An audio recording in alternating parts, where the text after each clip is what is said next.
Hello and very warm welcome to all of you on this edition of Public Forum. I'm Anurag Punetha with you. Today we are going to talk about the pneumonia, especially in India, when world at large is still grappling with the COVID-19. One of the most dangerous, though common, disease continues causing havoc in country like India. And that is pneumonia, which is called a forgotten epidemic or a forgotten killer.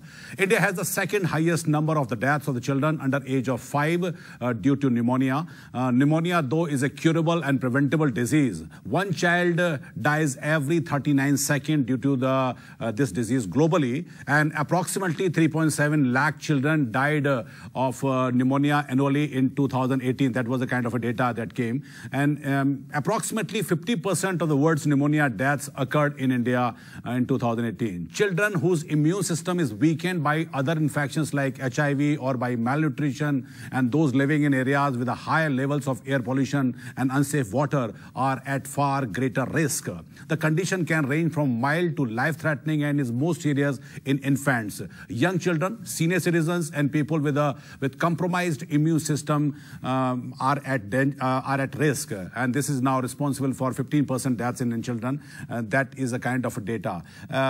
So, what are the other things that can that causes this disease, pneumonia?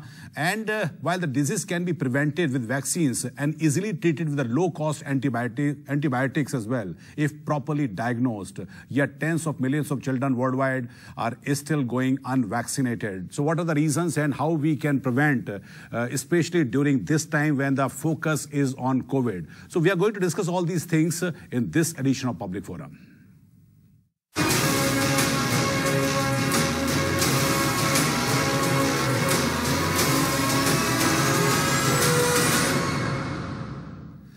And joining me for the discussion are two specialists, two doctors, Dr. Praveen Khobragade, health specialist, UNICEF. Very welcome on the show, Dr. Praveen. My second guest is Dr. Vinod Anand, Head of Health Save the Children. Very welcome on the show, Dr. Vinod. Would begin with you, Dr. Praveen.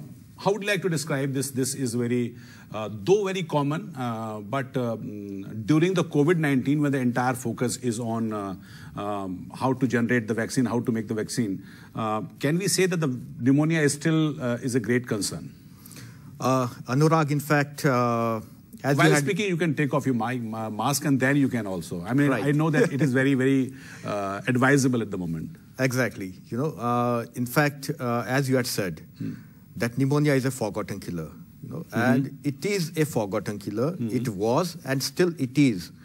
Okay. In fact, out of around 8 lakh deaths which are happening globally in children due to pneumonia, around 1,27,000 deaths are happening in India. The data which you have said of around 3 lakh was around a few years ago. But now, you know, there's a considerable progress. But still, around 1,27,000 kids, they die in India. So hence, you know, it was a forgotten killer. Even during COVID times, it is a forgotten killer. Why I'm saying is, you know, COVID also affects the lungs, you know, and pneumonia is also affecting lungs. There's a COVID pneumonia and a non-COVID pneumonia. Now the proportion of children affected with COVID is very less right now, you know, compared to the proportion of adults who are affected with COVID. But children are also getting affected with COVID, though the proportion is less. Okay. You know, so there is not much attention towards children right now. And in fact, for the good, the attention has shifted to the COVID vaccination. But I'll still say that it is like a forgotten killer. इसमें एक चीज और पूछूं, ये बच्चों में ज्यादा है, मतलब जो डेटा है वो, या बड़ों में ज्यादा होता है? देखिए, अगर हम प्रोपोर्शंस की हम बात करें, ठीक है, तो जो हमारे देश में करीबन 5 लाख न्यूमोनिया डेथ्स हर साल हो रहे हैं, 5 लाख। उसमें से 1,27,000 are happening in under 5 children. So under 5 children का प्रोपोर्शन अगर हम देखें, ठीक है, वैसे बच्चों की संख्या तो कम है, लेकिन उसमें डेथ्स अगर आप देखें, 1,27,000 is almost like more than 20% of all your pneumonia deaths in India are happening in under 5 children. Okay. So that's why, you know, the children should be protected and the pneumonia should be prevented in children. Okay. Dr. Vinod, what do you have to say? I mean, does pneumonia affect more in children or the elderly? And secondly, why the focus is not there? Only because of the COVID or something else? No. Actually, what we have to understand is pneumonia is infection or inflammation of the lungs. And the cause can be bacteria, virus, fungus, and other organisms. Okay. So COVID is a type of a viral pneumonia. It is a pneumonia, but it is a viral pneumonia. Okay. And this COVID viral pneumonia is happening more in adults as compared to children. Very less children are being affected. But when you talk of pneumonia in general, bacterial pneumonia, then children and elderly people above 80 and children are more affected and more likely to die because of pneumonia. So it is bacterial pneumonia which we are worried about in children rather than COVID pneumonia. Okay. COVID happens in children, but it is more in adults. Okay. Okay. And that is viral pneumonia, and we are worried about bacterial pneumonia as well. एक मैं data ये देख रहा था कि India कुछ African countries हैं, घाना है या इस तरह के कुछ देश हैं, वहाँ पर ही ज़्यादा है. क्या फोकस कुछ कम हुआ है अभी हाल फिलहाल में? मतलब चाहे वो यूनिसेफ कह लीजिए, गवर्नमेंट से जो सक्सेसफुल गवर्नमेंट्स होती हैं उनका है, जिसकी वजह से थोड़ा डेथ ज़्यादा हो रही हैं और इजीली शायद प्रिवेंटेबल है अगर आप वैक्सीन ठीक कर लीजिए, थोड़ा हाइजीन ठीक कर लीजिए, एयर क्वालिटी अगर बेटर होगा. इस वजह से होता है या और कुछ? हाँ, नहीं, मुख्य कारण जो निमोनिया का जो रिडक्शन हो रहा है, जो हमें सक्सेस मिल रही है, इंडिया अब नाइजीरिया के बाद सेकेंड नंबर पे आता है. नाइजीरिया नंबर 1 है और हमारा नंबर 2 है. बट हमारी पॉपुलेशन बहुत ज्यादा और नाइजीरिया भी पॉपुलेशन बहुत ज्यादा है. तो हम लोग नंबर 2 पे हैं.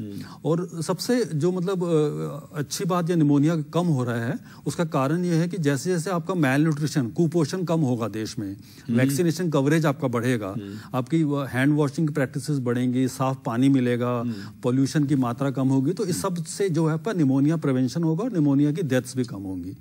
तो ये क्या होता है कि निमोनिया अपने में इतना ज्यादा खतरनाक नहीं है. निमोनिया के साथ अगर कुपोषण जुड़ जाता है, मैल न्यूट्रिशन ज्यादा होता है, तो बच्चे के मरने के चांसेस बहुत ज्यादा हो जाते हैं. तो जैसे जैसे आपका हेल्थ का स्ट्रक्चर, हेल्थ इंफ्रास्ट्रक्चर इंप्रूव होगा, आपके सर्विसेज इंप्रूव होंगी, तो वैसे वैसे निमोनिया, डायरिया, ये सारी बीमारी अपने आप आस्ता आस्ता कम होती जाएंगी. Okay. If I ask you, I mean, what are the challenges in front? Let's say that if the quality of life is improving, let's say that if any particular government is investing money as far the vaccine is concerned, but what are the challenges? Because air quality, I'm asking simply because कि northern India जैसी जगहों पर तो air quality एक बड़ा concern है. अगर air quality is also a very big issue, तो फिर क्या आपके हिसाब से challenge होगा? See, the challenges are on 2 fronts. Okay. One is on the interventions. जैसे आपने कहा air quality है. Air quality is poor in northern India. And that's why also the under 5 mortality rate ये ज़्यादा हमारे नॉर्थन स्टेट्स में है. ठीक है. खासकर बिहार, उत्तर प्रदेश, राजस्थान, मध्य प्रदेश वगैरह, ये 5-6 राज्य है. इसमें हमारे अंडर 5 मोर्टेलिटी वैसे ज़्यादा है. तो जो इंटरवेंशंस की पे यहाँ पे स्ट्रेंथन करना होगा, जैसे न्यूट्रिशनल इंटरवेंशंस है या ब्रेस्ट फीडिंग, जो स्तनपान, वो भी वहाँ पे उसको बढ़ावा हमें देना होगा. हाइजीन वगैरह ये सब हमें करना. This is first. But the second जो पहलू है वो है कि अधिकतर जो बच्चे बीमार होते हैं और उनमें जो मौतें भी होती है वो है सबसे मार्जिनलाइज्ड कम्युनिटीज में, जो अनहाइजीनिक स्थिति में है, उनमें कुपोषण ज्यादा है, वैक्सीनेशन रेट्स कम है उनमें. Marginalized means, I mean, the poor. The poor. Who don't have the money and let's say the wherewithal. Exactly. Okay. ठीक है. और वो बच्चा अगर बीमार भी पड़ जाए तो क्या वो अस्पताल में वो नहीं लेके जाते हैं. वो किसी झाड़ फूक वाले के पास वो लेके जाएंगे या फिर किसी, हम कहते हैं क्वैक के पास वो लेके जाएंगे. ठीक है. तो ये 2 पहलू, एक तो interventions and second is this social issues. Okay. So we have to tackle from both the fronts. What are the symptoms generally, if you can tell? I mean, just a couple of symptoms. हाँ जी, जैसे pneumonia, मतलब जैसे हम लोग workers को सिखाते हैं या हम माता पिता को भी बताना चाहते हैं कि निमोनिया बच्चों में क्या होता है, तो सबसे पहली बात है कि बच्चे को खांसी होगी. है ना, खांसी होगी, बुखार हो भी सकता है ज़्यादा हल्का, पर खांसी होनी चाहिए. अब जब तक खांसी और जुकाम और आपको बुखार है तो जैसे ये आपका निमोनिया नहीं है। अब इन बच्चों में अगर सांस की गति तेज हो जाती है, जैसे हम अमूमन 1 मिनट में बच्चा 40 बार सांस लेता है या 50 बार लेता है उम्र के हिसाब से, जैसे 1 साल के ऊपर बच्चा हो तो वो 40 बार सांस लेता है। तो अब उसके अगर 40 से ज्यादा बार वो सांस ले, जिसको हम बोलते हैं तेज सांस चल रहा है, तो ये लक्षण निमोनिया का पहला लक्षण है। और इसके साथ अगर बच्चे को सांस लेने में कठिनाई हो रही है, बच्चे की पसली चल रही है, छाती धस रही है, खड्डा पड़ रहा है, तो वो हम कहते हैं सीवियर निमोनिया है। तो अगर हम लक्षण बोलें कि बच्चे को खांसी है, बुखार है, सांस लेने में तकलीफ हो रही है और सांस तेज चल रहा है, अगर ये लक्षण है तो आप आराम से कह सकते हैं, आपको किसी एक्सरे की जरूरत नहीं है, किसी और डॉक्टर की डायग्नोसिस करने की जरूरत नहीं है, आप बता सकते हैं कि बच्चे को निमोनिया है।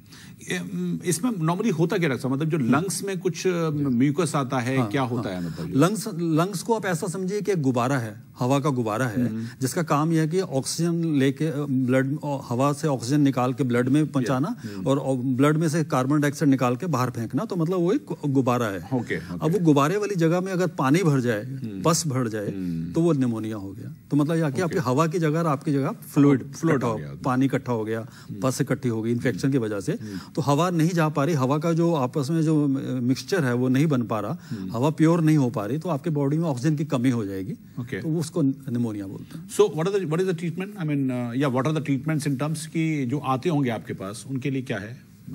First is we need to assess the case. Severity of the case. Severity of the case. Okay. क्या ये घर पे इलाज हो सकता है? ठीक है? Okay. अधिकतर जो acute respiratory infections है घर पे इलाज हो सकता है, it's a simple cough and cold with fever, so वो एक है। फिर second है, is it क्या उसको इलाज OPD बेसिस पे हो सकता है? ठीक है, उसको एडमिट नहीं करना पड़ेगा, OPD बेसिस पे हो सकता है। OPD बेसिस बोले तो वो आए, डेली आ जाए कुछ दिन के लिए और ट्रीटमेंट लेके दवा चेकअप करा के वापस चला जाए। बिल्कुल, ठीक है। मतलब वो फिर दवाइयाँ देते हैं घर पे, आप खाओ दवाइयाँ, 5-6 दिन के बाद आप आके दिखाइए, असेसमेंट आप दिखाइए। And if it is moderate और severe pneumonia, it all depends on the SpO2 level, मतलब ऑक्सीजन लेवल। आजकल कोविड के टाइम में आप देख रहे हैं पल्स ऑक्सीमीटर्स, ठीक है, वो काफी यूज हो रहा है, ठीक है। अगर ऑक्सीजन की मात्रा अगर कम हो जाए, ठीक है, तो उसको एडमिट करने की जरूरत है, ठीक है। अभी मैं आपको ये भी बता दूं, भारत सरकार ने ये एक फैसला लिया है, कि जो पल्स ऑक्सीमीटर्स है, this should be available at every health and wellness centre, जो ग्रामीण स्तर तक है वहां तक होना चाहिए, हेल्थ एंड वेलनेस सेंटर तक। और एक बड़ा फैसला है कि एमॉक्सिसिलिन, ये जो आशा ग्रामीण स्तर पर वर्कर है, जो गांव में है, ठीक है, उसको अधिकृत किया है कि आप अगर बच्चे को एक्यूट रेस्पिरेटरी इन्फेक्शन है, हो सकता है वो निमोनिया है, ठीक है, और आप उसको रेफर कर रहे हैं, so before referral give a dose of amoxicillin. ये पहले नहीं था, ठीक है। This is a landmark decision from the ministry of health and family welfare. Okay, very good. And I will also like to say that the partner organizations like Save the Children, UNICEF, and there's another one which is Clinton Health Access Initiative. CHAI. We all 3 organizations are in fact supporting this kind of very good initiatives from the Ministry of Health. इसका फायदा क्या होता है? इसमें क्या कुछ या crucial moments में कुछ लाइफ बचती हैं इसके पीछे? बिल्कुल, क्योंकि क्या है, जैसे डॉक्टर आनंद ने कहा, विनोद आनंद ने, हमें चिंता है बैक्टीरियल निमोनिया की, और जब हम एंटीबायोटिक दे देते हैं तब बचने के ज्यादा चांसेस है। तो एमॉक्सिसिलिन को हम आशा बहन को हमने अधिकृत किया है कि एमॉक्सिसिलिन दे। अभी हम ये भी कहते हैं, आशा की नई किरण दे सकती है एमॉक्सिसिलिन बहन। हालांकि अभी आप बता रहे हैं, आप भी क्या कहना चाहेंगे? मतलब this is very good step. मैं ये कह रहा था कि मतलब निमोनिया जो है, मतलब बहुत ही आराम से, बहुत ही सस्ते उपचार से ठीक किया जा सकता है। आपको सिर्फ 5 दिन तक के एमॉक्सिसिलिन की दवा लेनी है। अभी तक क्या हो रहा था कि हमारे पास जो वर्कर्स के पास, हमारे आशा बहन के पास, ANMs के पास एमॉक्सिसिलिन की अवेलेबिलिटी नहीं थी, उनको अधिकृत नहीं किया गया था। तो वो कोट्रामोक्सोजोल करके एक दवाई दे रहे थे जो इतनी ज्यादा इफेक्टिव नहीं थी। तो अभी गवर्नमेंट ने 2 नई पॉलिसी ये निकाली है कि एमॉक्सिसिलिन जो है हमारी पहली दवा होगी, और जैसे ही आपके वर्कर के कांटेक्ट में कोई भी बच्चा आएगा, जब उसको लगता है कि इसको निमोनिया है, तो उनको 5 दिन का आपको इलाज देना है। तो अगर आप निमोनिया के बच्चों के प्रतिशत देखें, मतलब परसेंटेज देखें तो कम से कम आप कह सकते हैं कि 80% बच्चे जो निमोनिया के होंगे वो आप घर पे रहकर 5 दिन की दवा से, अमोक्सिसिलिन की दवा से 5 दिन में आप उनको ठीक कर सकते हैं, उनको कुछ भी नहीं चाहिए। और सिर्फ 10 से 15% बच्चे ऐसे निमोनिया के होंगे जिनको कि भर्ती कर फिर आपको हेवी एंटीबायोटिक्स और आपको इंजेक्शंस लगाने पड़ेंगे, एक्सरे करना पड़ेगा और बाकी जांच करनी पड़ेगी। पर मान के चलिए कि 80% बच्चे जो हैं सिर्फ 5 दिन की दवा के साथ एएनएम या आशा की देखभाल से घर पे ही इलाज किया कर सकते हैं। वैसे ये कब से स्टार्ट हुआ और हालांकि भी डेटा आना शायद बाकी होगा कि उसका पॉजिटिव रिजल्ट, पॉजिटिव इफेक्ट क्या हुआ है, लेकिन शायद ये कुछ समय के बाद पता चल जाएगा। जी हाँ, जी हाँ। ये 2019 नवंबर में गुजरात में स्टार्ट हुआ, ये रिलीज हुई थी, नेशनल गाइडलाइंस रिलीज हुई थी।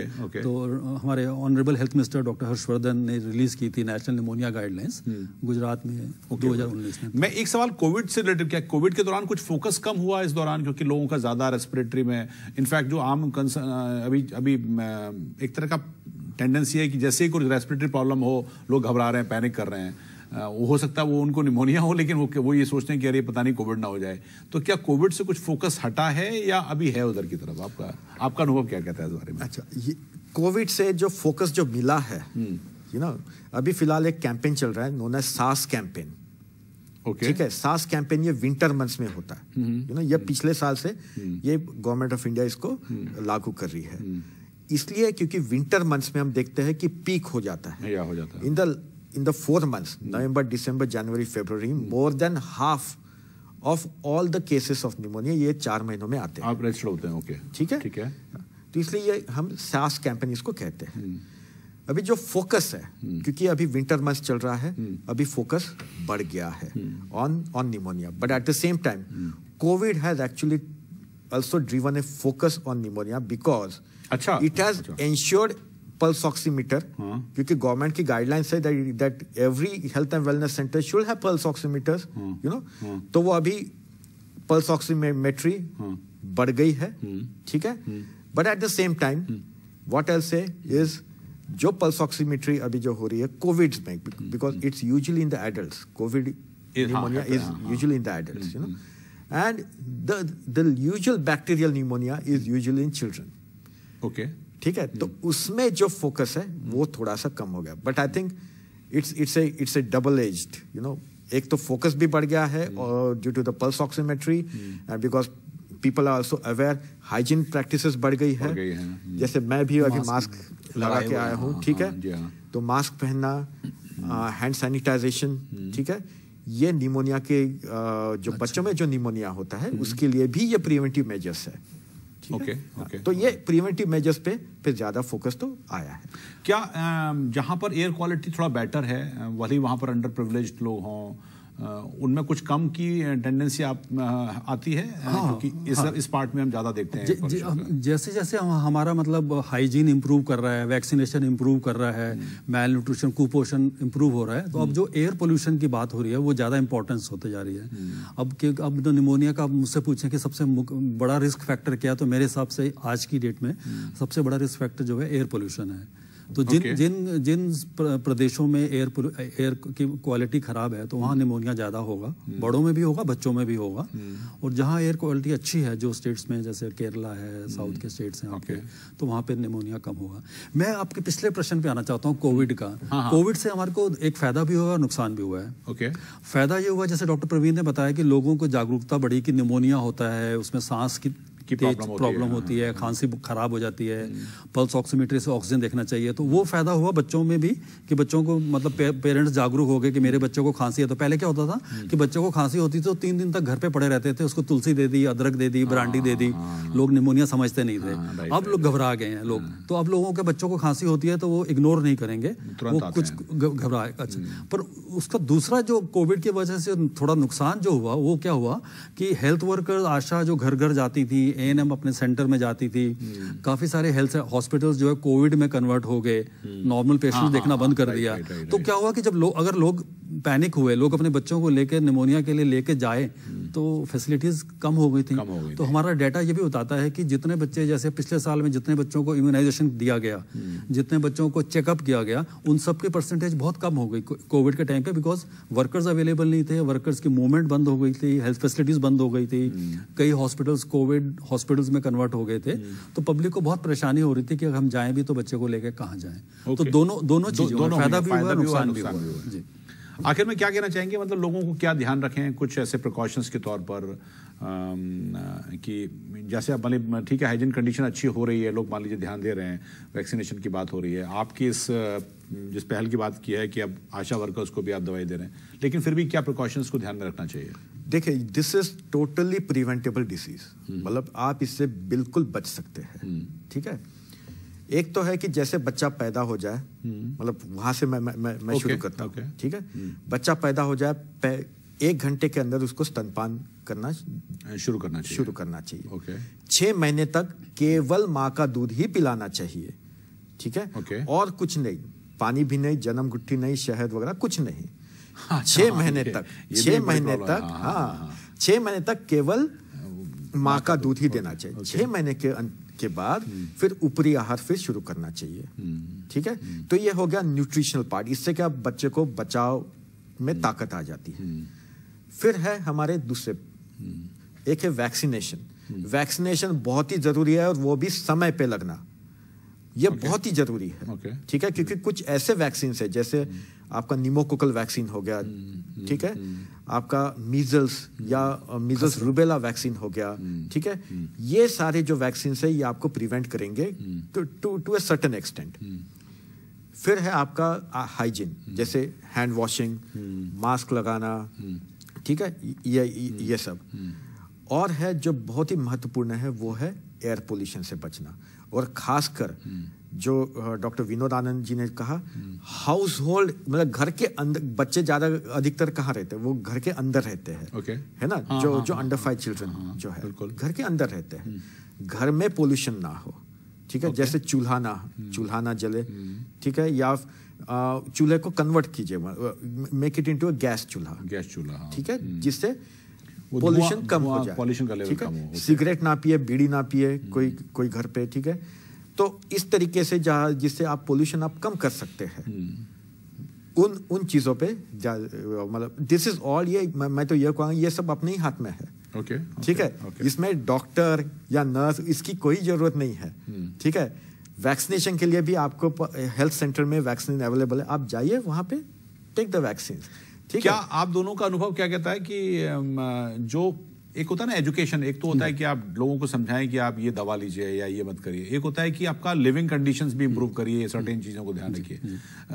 सबसे ज्यादा दिक्कत किस में आती है? मुझे लगता है कि अवेयरनेस के, मतलब कम्युनिटी में अवेयरनेस नहीं है। वो सिंपल सर्दी खांसी और निमोनिया में फर्क नहीं समझते। अच्छा, एक ही समझते होंगे। पेरेंट्स क्या करते हैं, घर में 3-3, 4-4 दिन तक बच्चे को लेकर बैठे रहते हैं, और वो सोचते हैं कि सर्दी जुकाम है, खांसी है, तो दादी ने कह दिया तुलसी दे दो, अदरक दे दो, या आसपास के डॉक्टर को दिखा, हकीम या जो भी कह लीजिए, क्वैक को दिखाते रहे।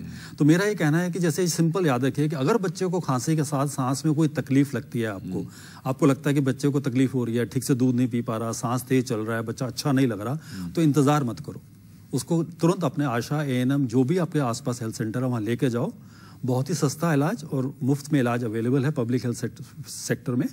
तो बच्चे का अगर टाइम से इलाज शुरू करा जाए, और जैसे ये खाने पीने का ध्यान रखा जाए, तो ऐसा कोई कारण नहीं है कि निमोनिया से डेथ हो।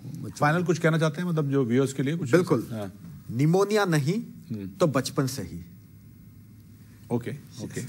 On this note, hopefully, the viewers would understand the importance and let's say the commonalities of this disease. और यही शायद एक कारण है कि सरकार, यूनिसेफ का फोकस इस बात को लेकर है कि निमोनिया से जिस तरह की मौतें हुई हैं, या जो डेटा शो करता है पिछले कुछ सालों में, उसमें कमी आए। खासकर ये प्रिवेंटेबल डिजीज है अगर कुछ चीज़ों का ध्यान रखा जाए, जो खासकर लोग आमतौर पर इग्नोर करते हैं। बहुत धन्यवाद डॉक्टर प्रवीण, आपका हमारे स्टूडियो में आने के लिए। डॉक्टर विनोद आनंद, आपका भी बहुत बहुत शुक्रिया स्टूडियो में आने के लिए, हमसे बातचीत करने के लिए, हमारे दर्शकों को बताने के लिए। तो पब्लिक फोरम में आज इतना ही, हमको दीजिए इजाज़त। नमस्कार।